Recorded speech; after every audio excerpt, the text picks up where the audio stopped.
Vamos lá. Na aula passada, a gente falou da Política Nacional de Plantas Medicinais e Fitoterápicos, né? Que foi o que norteou, né, aquela integrante da Secretaria Nacional, da Secretaria de Saúde de Volta Redonda. Aliás, não sabemos se isso funciona lá até hoje, né? Mas foi essa política aí que originou, com certeza, aquele interesse que ela teve de colocar lá os fitoterápicos, né? Mas, enfim, peguei a Política Nacional de Plantas Medicinais e Fitoterápicos e fiz algumas considerações aqui para a gente poder discutir, né? Não foi um negócio interno. Surgiu porque foi uma prerrogativa aí da Organização Mundial da Saúde, e por aí vai. Ué, achei que tinha entrado alguém. Enfim. Unicef, né? Fundo das Nações Unidas para a Infância.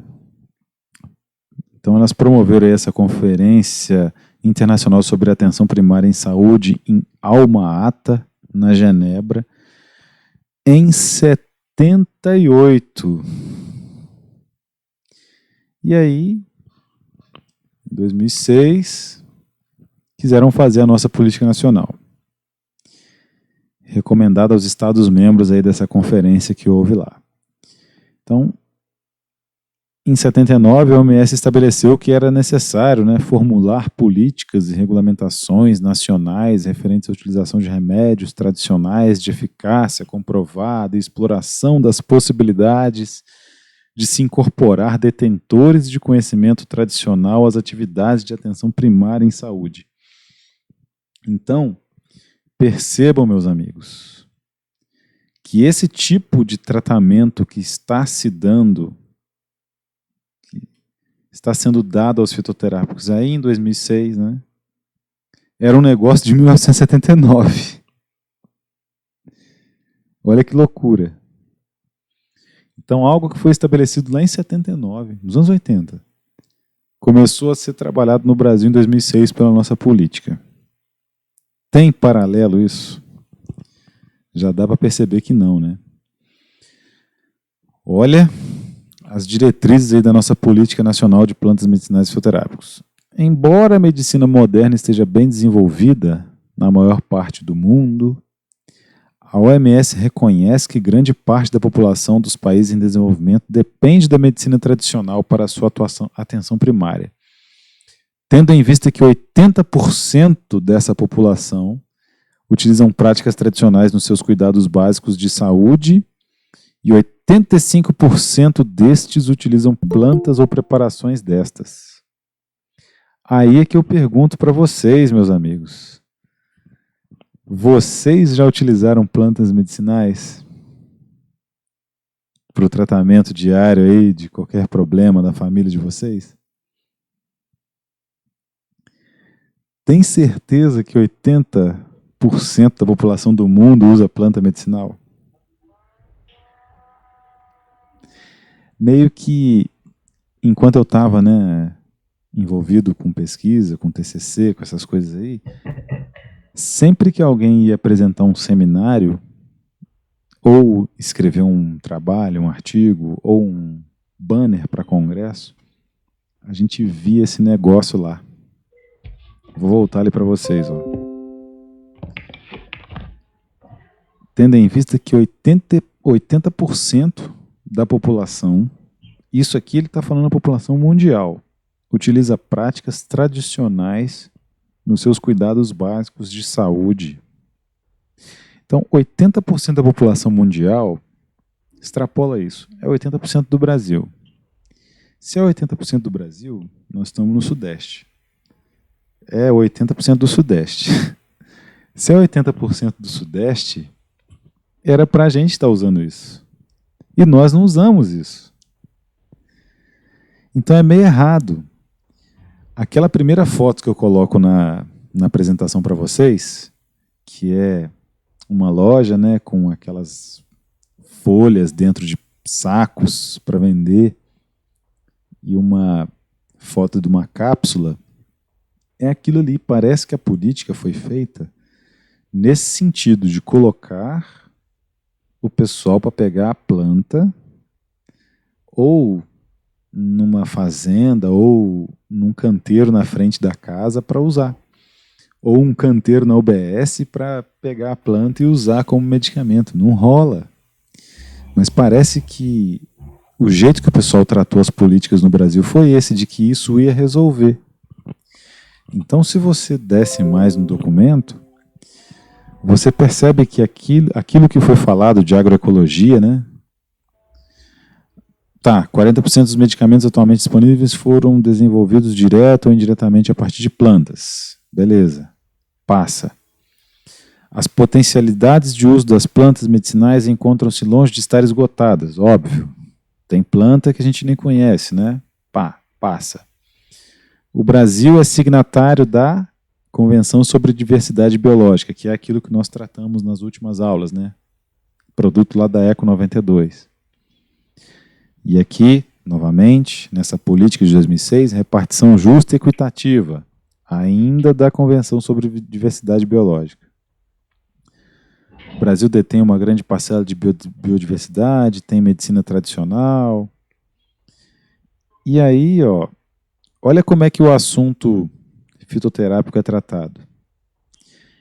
Meio que o Brasil, por meio dessa política, tinha a capacidade, né, uma oportunidade para estabelecer um modelo de desenvolvimento próprio e soberano. Então, meio que colocar soberania nacional no meio de produto fitoterápico é muito megalomaníaco, vocês não acham? Soberania nacional. E parece também que essa política, quando foi estabelecida na época, meio que ela estava mais atrelada a componentes internacionais, compromissos internacionais, do que com os compromissos nacionais. Você demora para ver, na introdução da política nacional de plantas medicinais e fitoterápicos, o interesse em melhorar a saúde das pessoas. Nós vamos ver isso mais para frente aqui. Então, uso caseiro, comunitário, passando pela área de manipulação farmacêutica de medicamentos, até o uso de fabricação de medicamentos industrializados. Então, não é produzir fitoterápicos com controle de qualidade, com verificação, com testes clínicos de fase 1, fase 2, fase 3.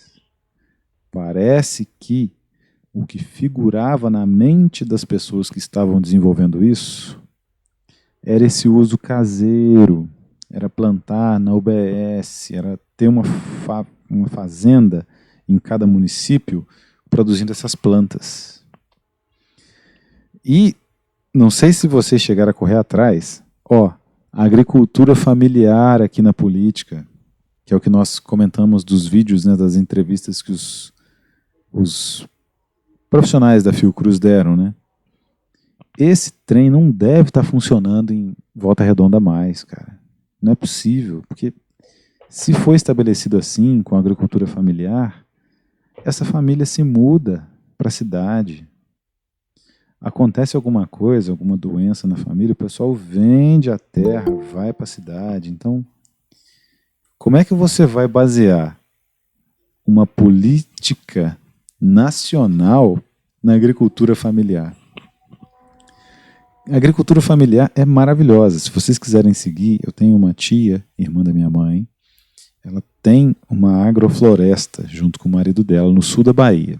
No Instagram você pode seguir lá, chama Sucupira Agroflorestas. Cria porco, planta cravo, planta pimenta, cria mogno, né? Planta mogno e tal. É interessante. Mas se você for suprir o Sistema Único de Saúde da cidade com uma agrofloresta, complica, porque fica muito instável. Tem que deixar quem quer plantar poder plantar, ou quem quer produzir poder produzir em qualquer lugar do planeta, aí, qualquer lugar do Brasil, enviar para cá. Então veja que eu acho, né, isso aí eu trago a discussão com vocês, que a coisa não foi para frente justamente porque ela está baseada na tal da agricultura familiar, que é excelente, maravilhosa, sou fã. Mas não dá para ter uma confiança mercadológica na agricultura familiar. Dá uma enchente. Você fornece medicamento lá para o Sistema Único de Saúde de Resende. A nossa fazenda é ali no Pirapitinga aqui, onde eu moro aqui no meu bairro. Para trás tem Vargem Grande, tem Bucaina, tá às margens do Pirapitinga. Vamos dizer que deu uma enchente no Pirapitinga, levou a sua produção de plantas embora. Seus pacientes vão ficar sem plantas? Então é muito instável. Tem que ter um produto no mercado, tem que ter quem entregue aquilo mesmo diante de quaisquer condições, né, de clima, de sazonalidade.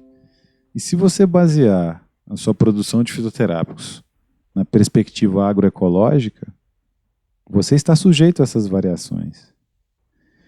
Então, além disso aí tudo, a nossa política nacional estava baseada aí em transferência de renda, meio que queriam salvar áreas que estavam sob vulnerabilidade social, né, pelo plantio de plantas.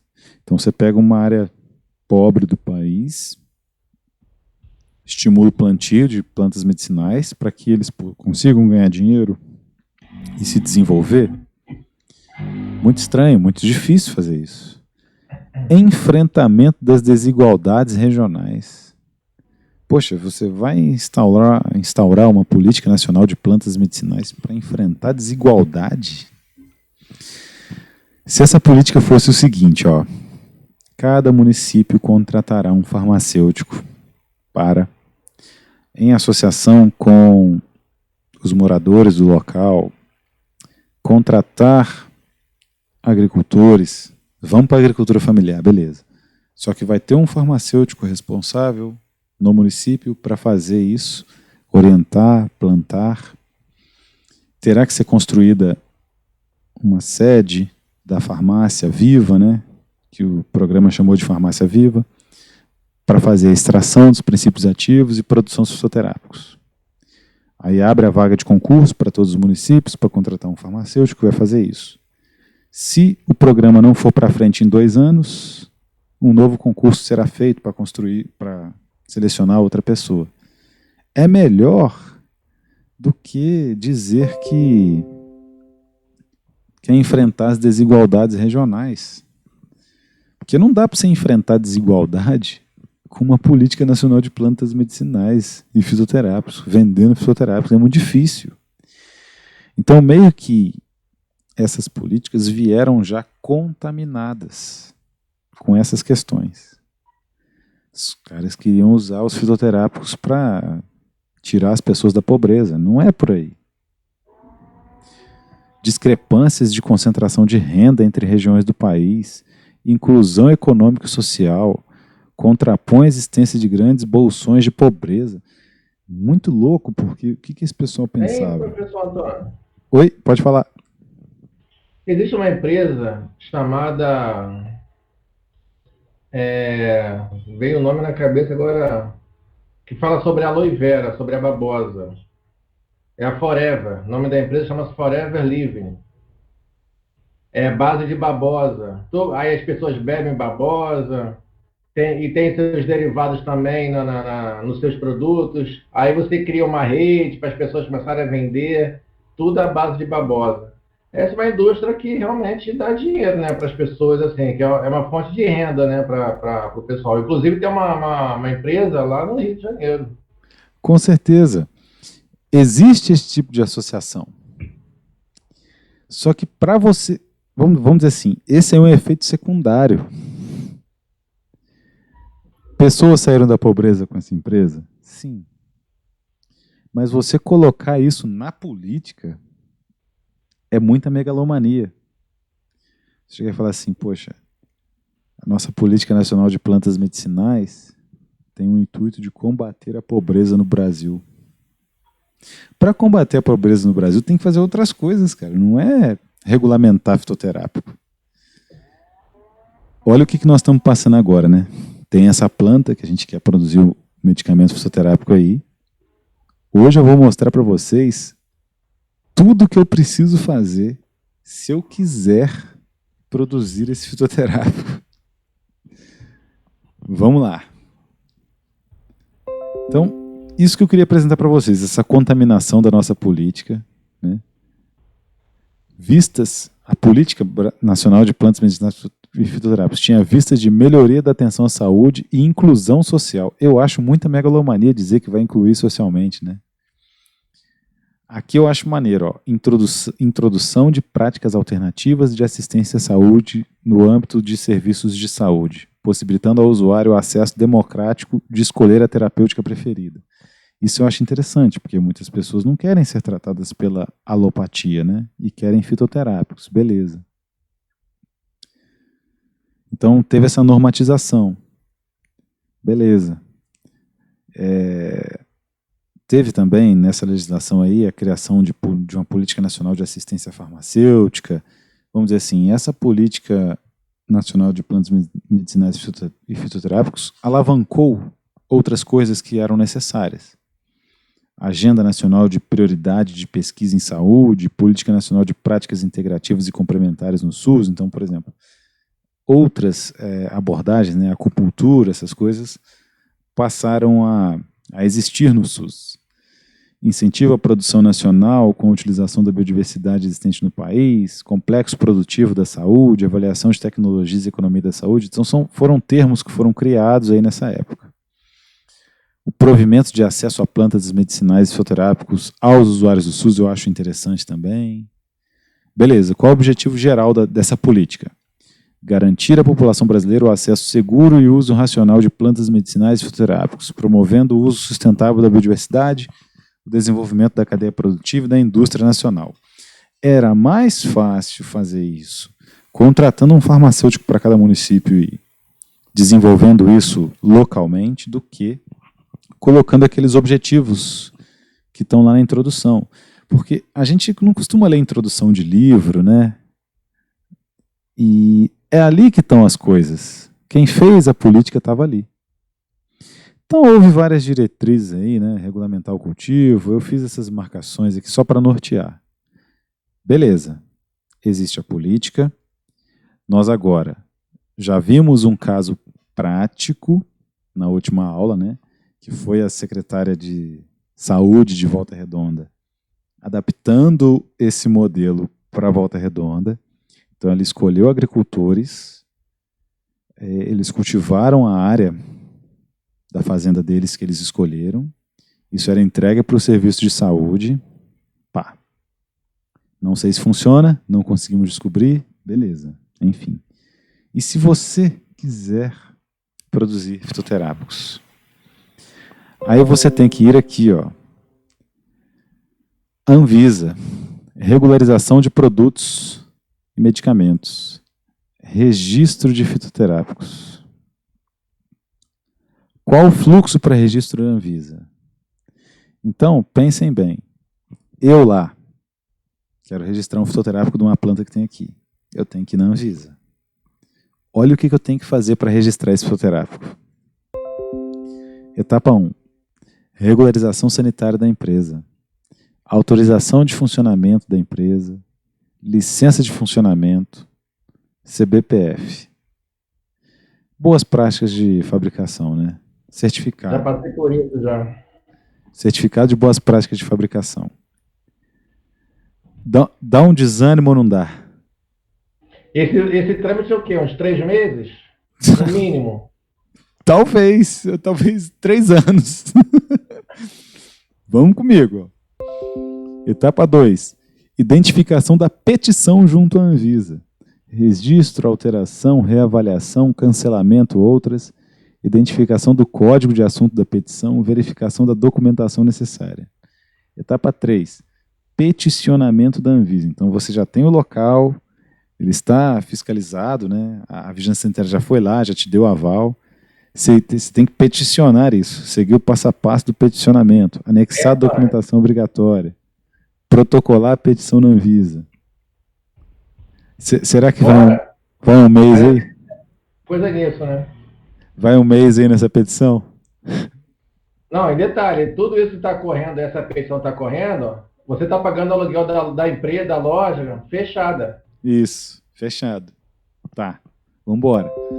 Você tem que ter a empresa aberta. Para isso, e tem que esperar o trâmite todo da sair da Anvisa. Se for construir no local alugado, você já está pagando aluguel.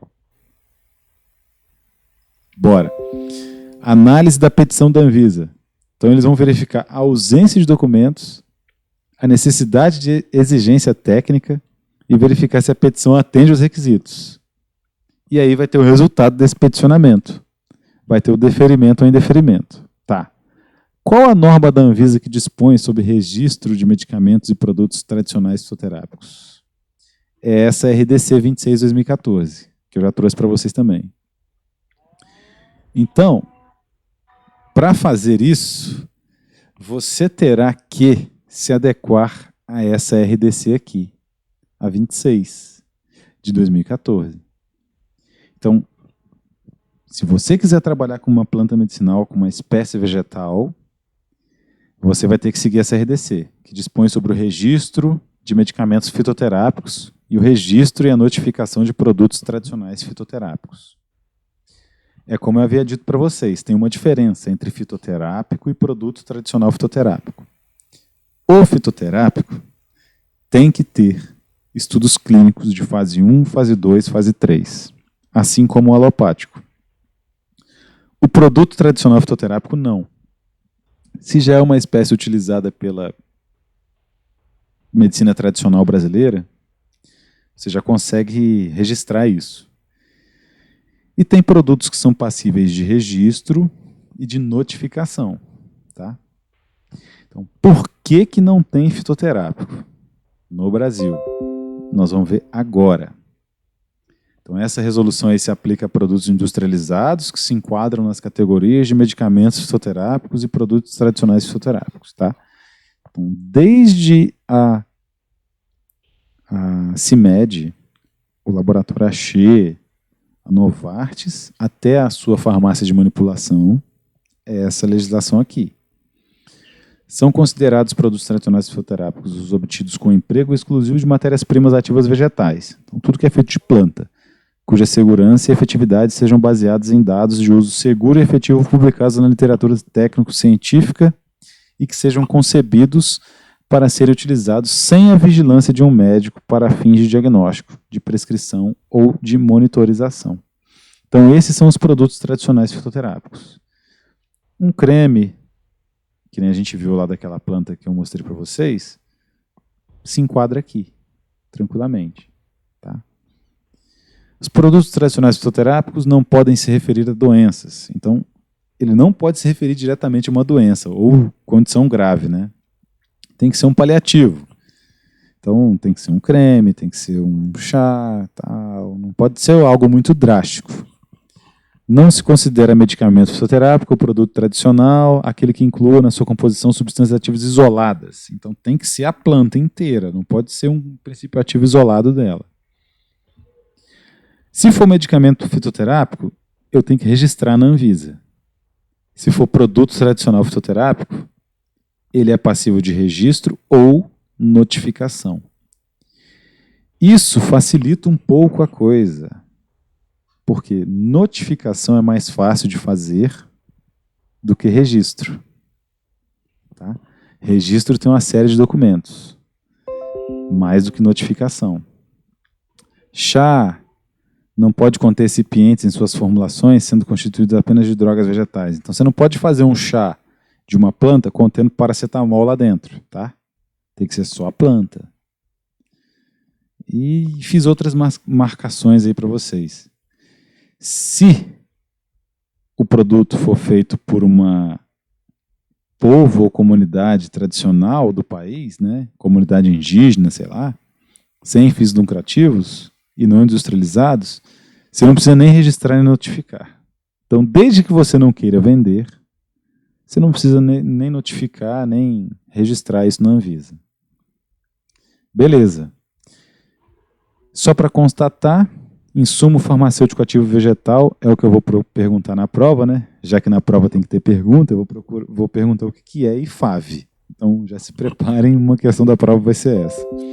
Que é o jeito que a legislação diz, né? É uma matéria-prima ativa vegetal, ou seja, droga ou derivado vegetal utilizado no processo de fabricação do fitoterápico. Planta medicinal. Espécie vegetal, cultivada ou não, utilizada com propósito terapêutico. Beleza. Do registro de medicamentos fitoterápicos e produtos tradicionais, fitoterápicos nacionais. O que a gente tem que ter? O solicitante do registro deverá requerer a farmacopeia brasileira, a inclusão dos constituintes do fitoterápico na lista de denominação comum brasileira. Então, no nosso caso aqui, com essa espécie que a gente quer transformar em produto, não tem na farmacopeia. Não tem na denominação comum brasileira. Então, a primeira burocracia que a gente tem é essa. Registrar isso na DCB. Aí, o que acontece com o nosso empreendedor brasileiro desse ramo? Ele pensa assim, cara, como que faz isso? Não sei. Já para por aí. Morreu. Mas todos os documentos deverão ser encaminhados via impressa, numerada, com a assinatura do responsável técnico do formulário de petição. Então lá no anexo tem esse formulário de petição. Próxima aula eu mostro para vocês. Laudos, relatórios, declarações e folha final do processo. O solicitante do registro deverá adicionar a documentação impressa, CD-ROM ou DVD, contendo o arquivo eletrônico, né? Então a empresa deverá protocolar um processo para cada medicamento, né? Formulários de petição FP1 e FP2 devidamente preenchidos, carimbados e assinados. Já tem que pagar uma taxa de fiscalização de vigilância sanitária, e aí tem que ter um comprovante de pagamento lá. E a respectiva guia de recolhimento da União, ou isenção, quando for o caso. Tem que ter uma cópia da autorização do funcionamento emitida pela Anvisa para a empresa solicitante do registro ou do medicamento. Então você vai ter que construir a sua farmácia. A Anvisa, a Vigilância Sanitária, vai lá falar que pode fazer fitoterápico ali. E aí você tem que já colocar essa cópia lá no processo. Cópia do certificado de boas práticas de fabricação e controle, né? É o CBPF-C, emitido pela Anvisa para a linha de produção na qual o fitoterápico será fabricado, ou ainda cópia do protocolo de solicitação de inspeção para fins de emissão, relatório técnico separado para cada forma farmacêutica. Se for uma via oral, vai ter que ter. Se for via intradérmica, tem que ter. Por aí vai. Cópia de certificados de responsabilidade técnica. As empresas fabricantes do medicamento fitoterápico devem possuir as boas práticas, certificados de boas práticas de fabricação para medicamentos conforme a RDC 17, que dispõe sobre as boas práticas de fabricação de medicamentos ou suas atualizações, enquanto as empresas fabricantes de produtos tradicionais fitoterápicos devem possuir os certificados de boas práticas de fabricação para medicamentos ou a CBPF para produtos tradicionais fitoterápicos, conforme essa outra RDC aí, 13, de 14 de março de 2013. Tá? Isso aqui é mais para chás, não é para cremes, que é o nosso caso. Índice dos documentos a ser apresentados. Se não tiver certificado de boas práticas de fabricação válido, não impedirá a submissão do pedido, mas impedirá a sua aprovação. O que mais você tem que ter? Dados da matéria-prima vegetal, nomenclatura botânica completa. Lembram-se da farmacopeia primeira edição, que eu mostrei para vocês lá, Strychnos pseudoquina, né? Todos aqueles dados de botânica, de investigação microscópica, tem que ter isso. Nomenclatura botânica completa, parte utilizada, layout dos rótulos das embalagens, primária e secundária, bula do medicamento fitoterápico ou folheto informativo. Você tem que ter, aí entra naquela questão, qualquer um pode fazer, Tainara? Pode. Mas como que você vai obter aí o relatório de estudo de estabilidade? Para você fazer o relatório de estudo de estabilidade, você vai precisar de uma empresa que faz controle de qualidade, que emite esses relatórios, que tem um responsável técnico, que a Anvisa já foi lá nessa empresa que faz controle de qualidade, garantia da qualidade para outras farmácias, para outras empresas, e permitiu que ela fizesse isso. Aí é onde você gasta rios de dinheiro. Foi aquela história que eu contei para vocês do creme de urucum, lá de Viçosa. Tem que ter um relatório de produção, relatório de controle de qualidade, relatório de segurança, eficácia e efetividade, descrição de sistema de farmacovigilância. Se for um fitoterápico controlado, que nem existe, mas tem que pôr. Laudo de controle de qualidade de um lote do fitoterápico para cada um dos fornecedores qualificados. Então, se não é você que fabrica o princípio ativo, mas você compra, tem que ter esses laudos, né? 3 fornecedores de insumo farmacêutico ativo vegetal, por forma farmacêutica a ser registrada. A empresa solicitante do registro ou notificação deverá apresentar relatório de estudo de estabilidade acelerado, concluído, acompanhado do estudo de estabilidade de longa duração e andamento de 3 lotes piloto. 3 lotes piloto, ou estudos de estabilidade de longa duração já concluídos. Quem que faz isso?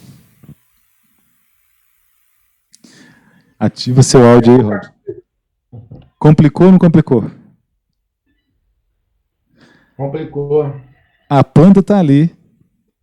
A gente tem capacidade para fazer o creme ou a pomada. Dá para fazer. Eu tenho conhecimento no assunto, sei fazer extração.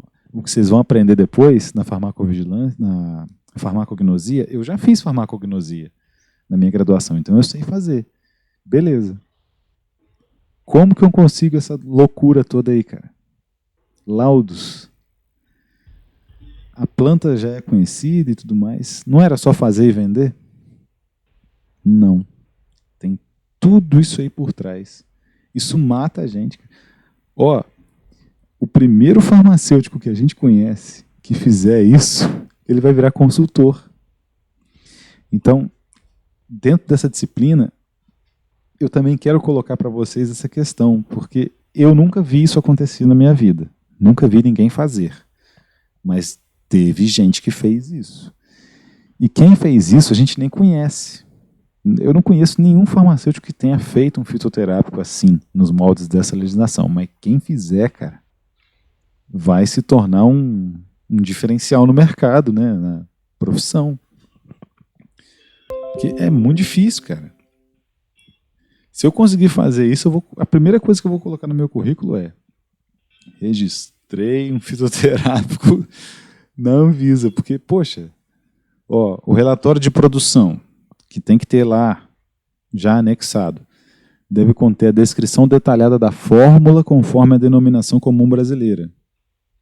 Se não tiver, denominação comum internacional, ou a denominação utilizada no Chemical Abstracts Service, nessa ordem de prioridade.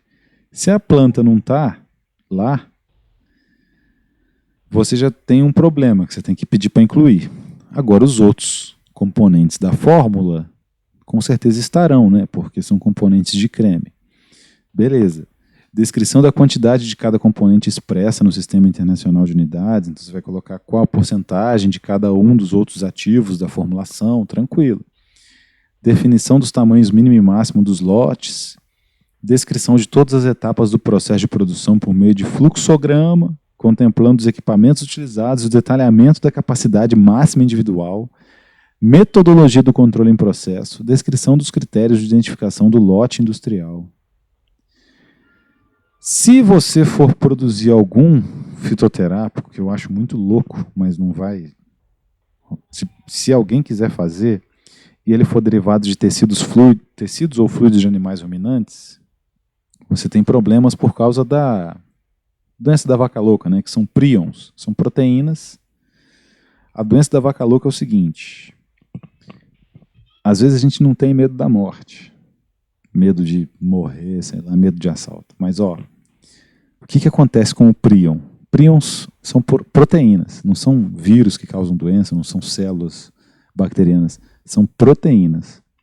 Se essa proteína entra em contato com a proteína do cérebro, ela altera a conformação das proteínas que já existem lá no cérebro. Transforma estruturas alfa por folhas beta.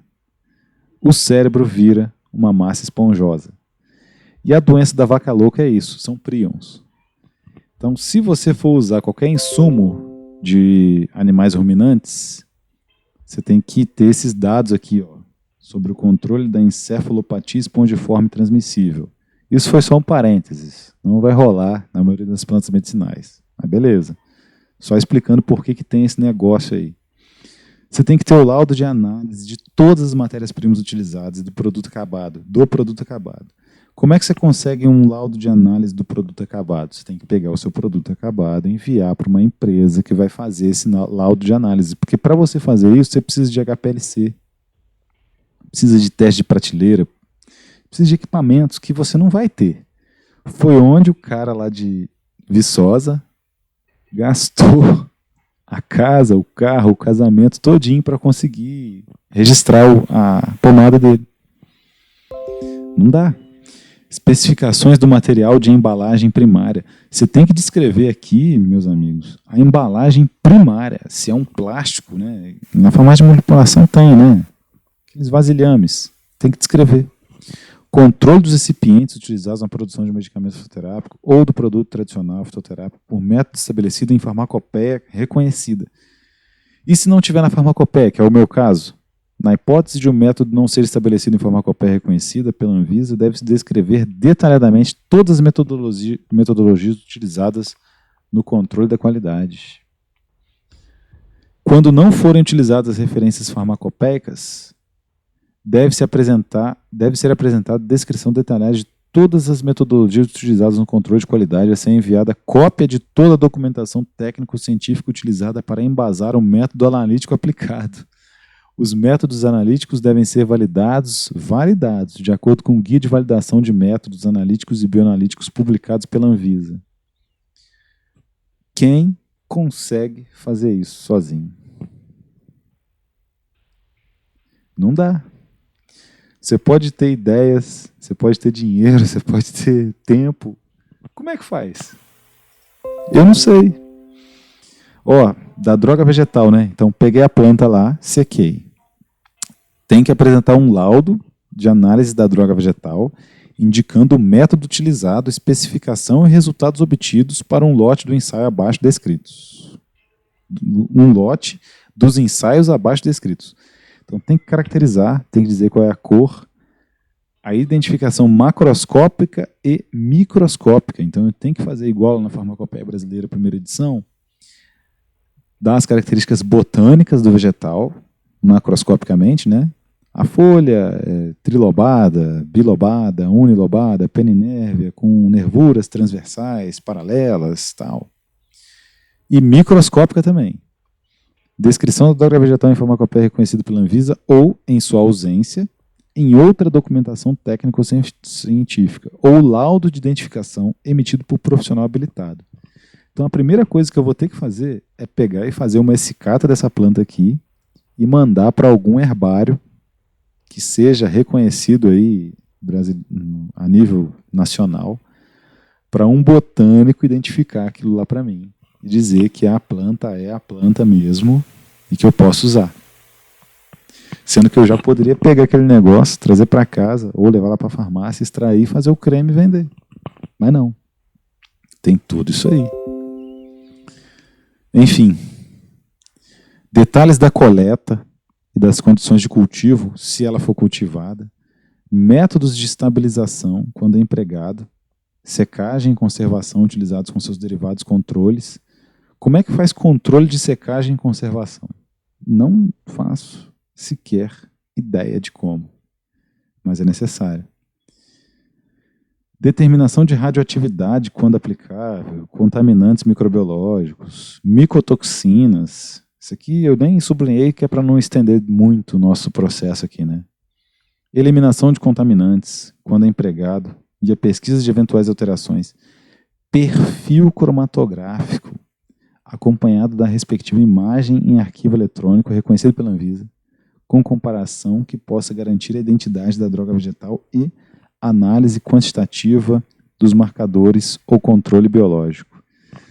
Perfil cromatográfico é fazer o extrato, passar isso no HPLC, que é High Pressure Liquid Chromatography. É cromatografia líquida de alta pressão. Quem tem esse equipamento? A empresa tem. Isso é pago. E não é barato. Tem que estabelecer esse perfil. E tem que quantificar os marcadores. E se a espécie não tiver marcadores? Eu estabeleço esses marcadores como? Não dá. Então, chega num ponto que se a planta não tem estudos sobre ela, né, não tem, ela é usada, muito utilizada, mas quais são os marcadores? Como é que eu faço esse requerimento para a Anvisa para registrar esse fitoterápico? Complica a nossa vida, né? Análise de resíduos agrotóxicos, se houver, para plantas medicinais cultivadas ou coletadas no Brasil que não comprovarem o sistema orgânico de obtenção, laudo da análise qualitativa e quantitativa dos resíduos. Nem sei por onde passa. O laudo que se refere ao parágrafo 7º deverá apresentar adicionalmente, né, que é esse de resíduos, a análise de outros resíduos de agrotóxicos com potencial de ocorrência na região de cultivo ou coleta a serem definidos pelo fabricante ou fornecedor. Então eu tenho que ver aqui se utilizam algum agrotóxico aqui no pasto aqui, eu tenho que descobrir e ver quais são e aí dar o laudo já e já anexar no processo. Quando a droga vegetal for adquirida de fornecedor, o fabricante fitoterápico deverá enviar laudo do fornecedor. Lembram-se naquele artigo que a gente já discutiu que o principal problema relacionado aos fitoterápicos é não ter fornecedor? É por isso. Qual fornecedor que vai se adequar a essas leis? Não dá. Quando a empresa fabricante de fitoterápico utilizar derivados vegetais no seu processo de fabricação, deve ser apresentado o laudo de análise do derivado vegetal, indicando o método utilizado, especificações e resultados obtidos para um lote dos ensaios abaixo descritos. Então, se você for fazer a extração, você tem que dizer quais solventes e recipientes utilizados na extração do derivado foram utilizados, né? Relação aproximada da droga vegetal, o derivado vegetal, tipo o rendimento do seu extrato, teste de pureza, determinação de metais pesados, determinação de resíduos agrotóxicos e afins, determinação de resíduos dissolventes, determinação de contaminantes microbiológicos, determinação de água. Pode falar. Mas isso aí, tudo que você falou aí, tudo que foi dito, tudo isso é fiscalizado? É, porque se você não entregar isso para a Anvisa, ela não te permite vender o medicamento fitoterápico. Então, o Acheflan que você vê na drogaria passou por isso. O Fitoscar passou por isso. E todos os fitoterápicos de lá passaram por isso. E para fazer o meu fitoterápico na minha farmácia de manipulação, o meu extrato que chegou lá para eu usar no meu creme passou por isso. E se eu quiser fazer um extrato de uma planta daqui, eu vou ter que fazer isso aí também. Só que se eu fizer, aí reparem, é o que eu quero deixar aqui de informação derradeira para a aula de hoje. Quando você conseguir fazer isso para uma planta e conseguir registrar isso, plantar esse negócio, achar isso em algum lugar, ter essa licença, aí você está rico também, porque só você que vai ter. Então, essa área de fitoterápicos é muito ingrata. É difícil pra caramba. Vejam como é que é essa legislação aí. Então, o nosso amigo lá de Viçosa, do Urucum, deixa eu só tentar achar aqui o site dele, né? Ele tá bem demais agora, né? Eu acho que é isso aqui, é bioextratos. Não sei se é bioextratos. Deixa eu procurar aqui. Pomada de...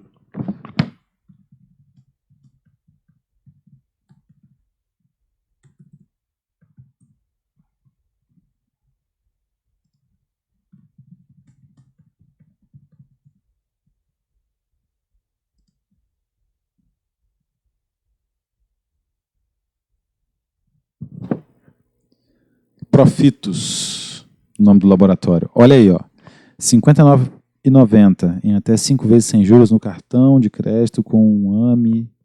Neoderm Creme é um fitocosmético com ativo 100% natural extraído do urucum, que hidrata, restaura a barreira de proteção da pele, auxilia a regulação da renovação celular. Profitos. Essa é a empresa do nosso amigo lá de Viçosa. Rapaz, se passar isso aí e ir pra praia, meu Deus do céu, a noite nem se fala, hein? Descubra o fantástico poder cicatrizante que vem da natureza. Quem somos? Foi esse cara aqui, que teve que perder tudo para chegar lá. E agora eu acho que eu consegui passar para vocês como que é aí, Centev UFV. Essa empresa foi incubada, né, dentro desse Centev na UFV, que é a incubadora. Ela foi criada em 2006, se vinculou à incubadora de empresas de base tecnológica da UFV e a BT, que apoiou e acreditou na proposta devido ao seu caráter social. Tá, vinculou. Só que quem é que pagou todos esses testes aí, Tainara? Lembra que você me perguntou isso lá atrás? Né? Que quanto que ele gastou, por que ele perdeu isso aí tudo? É por isso. Teste de estabilidade, teste de identificação de agrotóxico, e lá vai, e consultoria, porque o cara não sabe fazer. Ele não tem conhecimento, e não dá, nem eu tenho, nem já sou farmacêutico da área de produtos naturais. Só que agora tá aí a empresa, ó. Tecnologia. Tem um local aqui que mostra, né, que ele usou essa pomada nele.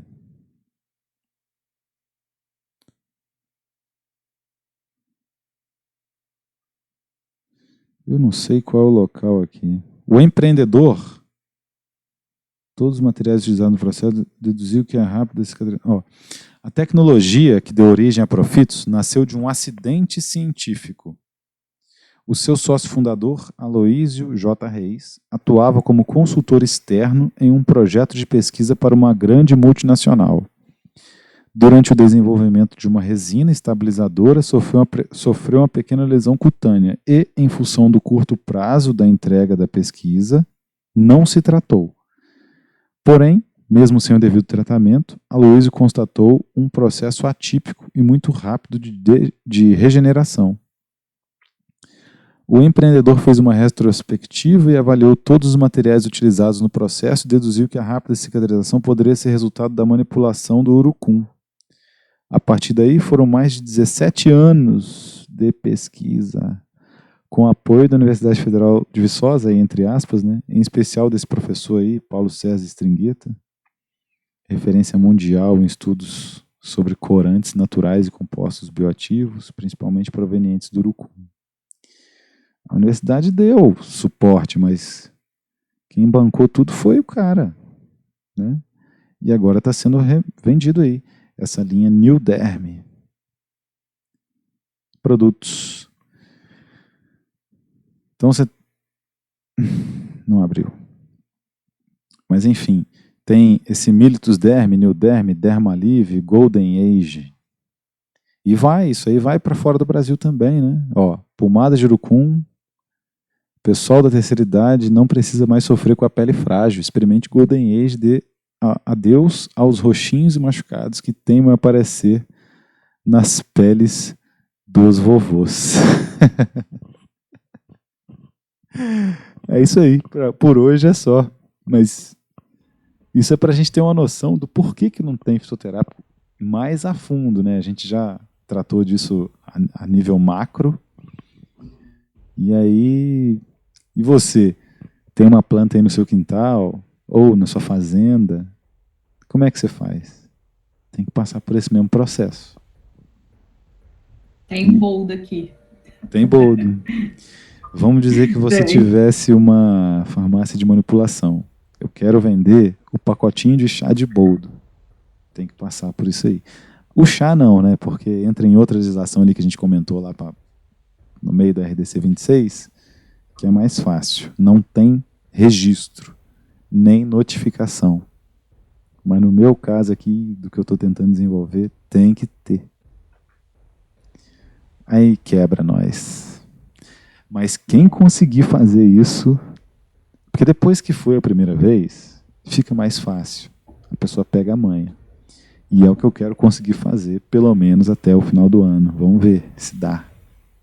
Ou ano que vem, Eu talvez. queria muito, professor, desenvolver um cosmético ou não sei, alguma coisa que tirasse o cheiro do alho das mãos. Aí esses dias eu estava pesquisando, já existe. Já existe, Já né? existe um sabonete de aço inoxidável. Aí, que legal. É. Mas não, vamos dizer assim, eu tenho 3 projetos que eu levo para minha vida também, que eu desenvolvi ao longo desses anos aí. Um deles é uma outra planta, nem é essa que eu estou tentando agora. É uma planta que eu trabalhei no meu TCC, que chama Vernonia condensata. Ela é rica em fitoesteróis. Então ela serve para baixar o colesterol. Também tem de monte aqui, na roça, na beira da estrada. Então, se eu conseguir enquadrar essas duas aí eu vou ficar feliz demais. Ó. Vou cumprir minha missão Tomara. nessa vida. Vai ajudar muita gente também. E o bom de fazer essa disciplina com vocês é porque essas coisas estão acontecendo nesse momento. Então, é o que eu tenho que pesquisar para aprender. Né? E o motivo da fitoterapia é esse, é mostrar para vocês como é que é a legislação do país. E também incentivar para que vocês façam isso no futuro, né? Porque o farmacêutico que dominar isso dará consultoria para os futuros empreendedores do setor, com certeza. Com certeza. Mas se você conseguir fazer a primeira vez, a segunda, a terceira, a quarta, eles já vão te conhecer. Então, de repente, fica mais fácil de poder desenvolver o projeto, né? Com certeza. E olha, eu nunca vi nenhum professor meu de faculdade fazer isso. Nenhum deles fez, nenhum deles participou disso. Até os caras que estão trabalhando nas universidades lá, eles também não sabem como é que eles lidam com isso, não tem interesse talvez, ou não tem tempo, ou não sabem. Tem gente lá trabalhando com espécies maravilhosas, a espécie que eu trabalhei no meu mestrado, no meu doutorado, maravilhosa para isso. Mas está lá parado, porque o cara não sabe o que faz. Se ele faz e ele, vamos dizer assim, ele chega até certo ponto, alguém vê, rouba a ideia e faz na frente, ele perde sei lá. É muito estranho, porque não dá para patentear o negócio direito, demora muito para patentear, então perde-se. Onde que ele vai conseguir o extrato da planta? A planta está lá no meio do cerrado e não é um arbusto que nem essa aqui que eu estou querendo trabalhar, é uma árvore. E para tirar a casca da árvore, a árvore demora um tempão para crescer. Então já prejudica nesse ponto também o fornecimento de matéria-prima. Essa que eu estou tentando trabalhar aqui é meio que uma praga, cresce rápido, então. Mas ficamos assim por hoje, então. Semana que vem a gente faz a conclusão aí, o amarrado dessa aula. Beleza? Semana que vem não, essa semana, né? Sexta-feira. Sexta-feira a gente faz o amarrado da aula aí. E vocês foram bem na prova, eu olhei as notas de vocês. Ah, maravilha. Que bom. Essa apostila que você deu aí agora, dá para imprimir? Dá, eu enviei lá, é só você baixar ela e imprimir. Dá para baixar e imprimir? Dá sim. Maravilha. Ficamos assim então. Boa noite, Robson. Boa noite, Tainara. Boa noite, Tatiana. Boa noite, Alisson. Boa noite. Até sexta-feira, tamo junto. Valeu. Tchau, gente. Tchau. Tchau, Tainara.